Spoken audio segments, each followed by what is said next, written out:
Hey everybody, Coach Greg Wagoner here. We've done a 9-week program leading up to Vermont Gran Fondo. So if you're coming to Vermont or if you're already in Vermont and you're looking to come do the Gran Fondo on June 28th, this is our final briefing video. Look, it is event week. We are looking to just kind of taper down and roll into Saturday and be successful. But before we do that, I just want to show you I just want to go over all of the things we've talked about. So in the very beginning, we looked at the route and we looked at the demands of the course, and I think it's okay for you to go ahead and do that again, especially if you or if you haven't done it yet. Go on the website vermontgrandfondo.com, I think, and pull up the route and look at the route and look at the hills and get a good feel for what the demands of the event are going to be again, or for the first time if you haven't done it. We kind of designed this training program based on what that route is going to take you through: hill climbing, descending, long day on the bike. So we've done plenty of endurance, but we've looked at all of the different intensities and tried to help you get ready by offering this training plan. We talked about gear, your bike, your shoes, your helmet. All of that stuff should have been checked weeks ago. But if you do have to make any last minute adjustments, do it at the beginning of the week. Do not adjust anything the day before the event. You want to have a chance to get out on your bike and try it beforehand. We talked about nutrition and fueling. You should have a good strategy to get the proper number of carbohydrate calories in your system while you're riding, whether it's relying on the rest stops or taking fuel on the go. It should match what your goals are. So we talked about climbing strategies. We talked about descending and cornering. We talked about recovery and adaptation during recovery week. And we had an overreach week where you really kind of pushed the limits and had a test.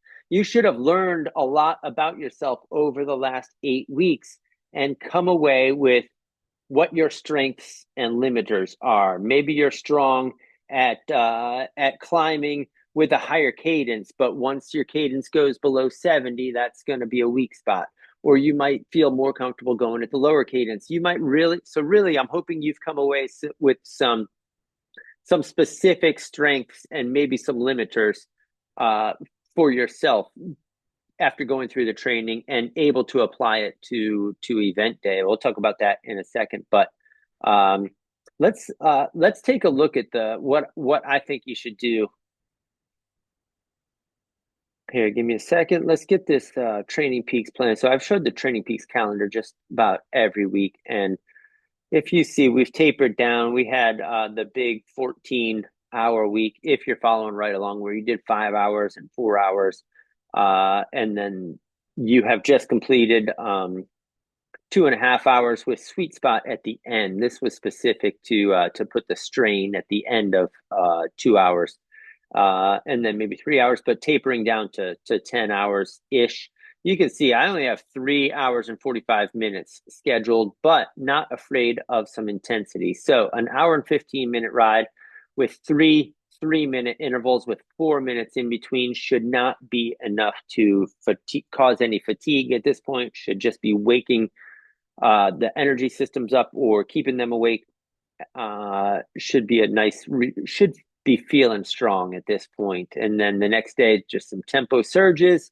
Do that on Wednesday. I like to take, and again, these will all be written out.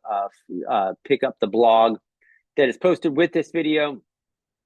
I like to take Thursday off and then come back and open everything up again on Friday before a Saturday event. So openers look like this, and I think we did the same race. But anyway, I like a minute to a minute and a half of hard. All right, hard could mean threshold, it could mean VO2, it could mean kind of use your own judgment. Okay, a minute and a half, as hard as you think. You're not trying to get stronger at this point, you're trying to wake the muscles up. So it doesn't need to be full gas. It needs to just be enough to wake everything up and put it away then for the last night and come to Saturday ready to go. Those are the workouts. Remember, check out the blog for a little bit more details. 3 hours and 45 minutes. you're thinking about sleep this week, you're thinking about nutrition the week of, it doesn't matter really. Once you get to Friday, oh, I need a good night's sleep the night before. I never get a good night's sleep the night before a race. I'm too nervous and anxious. But Tuesday, Wednesday, Thursday, if you sleep well those nights, you will be in good shape for Fondo Day. So anyway, that's the workouts. And if you come up with something different, something that works for you, I really encourage you to share it on the Facebook group. That would be great. So we're looking at Saturday, June 28th, and I think is there a packet pickup on Friday? So say hello to people. Say hello to the guys at the bike shop, Frog Hollow Bike Shop. If you see me running around, please say hello to me, especially if you got a chance to use this training plan. I'm really happy if this worked out for anybody. Say hello to Todd. He's working hard putting the thing together, and man, it's going to be a great day. And by the way, it never rains and there are no mosquitoes in Vermont. All right, what are you going to do then? What can you do between now and then is think about your execution plan. Okay, the gun goes off and you're off and pedaling, and you've learned a lot about yourself. You've learned about your strengths and limiters. I would plan for a long day. I've been saying all along, plan for, I think a lot of us are going to be planning for a 8 to 10 hour day. And you need to have a pacing strategy where you start off easy and you ride your pace, especially in the first climbs. Okay, this is important. If you're doing the 100-mile route and it's a reach for you and it's going to take you 10 hours, you're going to be very happy that you took it easy and kept a higher cadence on that first gap ride and on Lincoln Gap ride. Depending on what your goals are, though, so I know a lot of people are kind of using Lincoln Gap as the make or break, and I want to pedal up Lincoln Gap, and maybe you can, and maybe you will do it, and that's great. That makes the day a success. But finishing the rest of the ride also makes the day a success. So really, you need to define what is going to make the day a success. What are your goals on the day? Do you want to finish all 4 gaps or 6 gaps if you're doing the 150? Do you want to compete at them? Do you want to just complete the whole thing and feel good and be able to get yourself home that night? A lot of different variations, and plan your strategy accordingly. Your strategy, if you're trying to complete this course, should probably be to start easy. Use perceived exertion and power. Heart rate has a 2-minute delay in what it says. So if you wait till you see a very high heart rate to slow down, it's going to be too late. All these things you really should have learned along the way and should have a good idea of how hard you should be going on the climbs and off the climbs. Personally, I'm going to go race pace on the climbs. I'm going to try to compete on those and go as hard as I can, having a good idea of how long they are. In between, I'm going to go in endurance and tempo. If you roll up to me or if I roll up to you in those spots, we could say hello and have a little conversation, no problem. But if it's on the climbs, that's the business side of things. We're going to put our heads down and go hard. So stick with what you've practiced, both in executing the pacing, but also in fueling. Don't try anything new. You should have a good, solid strategy for taking on fuel and hydration for the race. Okay. Mental focus, always some little part of you is going to say, hey, this is hard, what are you doing out here? And that's good. That means you're pushing yourself beyond what you're used to. But stay positive, manage the self-talk. This is a chance, an opportunity to make yourself stronger, not just physically but also mentally.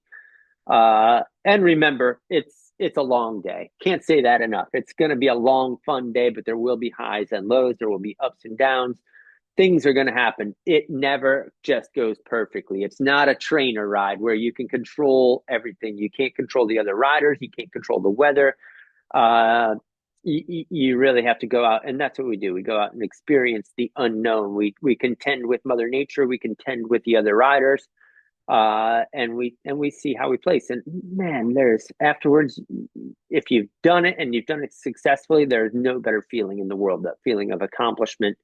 So in advance, enjoy that feeling. So we've all done the work. Now it's just about getting out there and doing it. And I really hope you guys take the opportunity to talk to each other and realize that this is a community, the Vermont Gran Fondo community, but also the cycling community, the Vermont community. Say hello to each other and be kind to each other. Remember, you're riding as part of a group of people. You're not out there alone racing the clock. So when you're swerving side to side, or don't swerve side to side, make sure you know who's around you and ride safe, but also ride with other people in mind. And, just straight up enjoy it. It's going to be fun. So hope to meet some of you on event day, and I will see you there. All right. Thank you.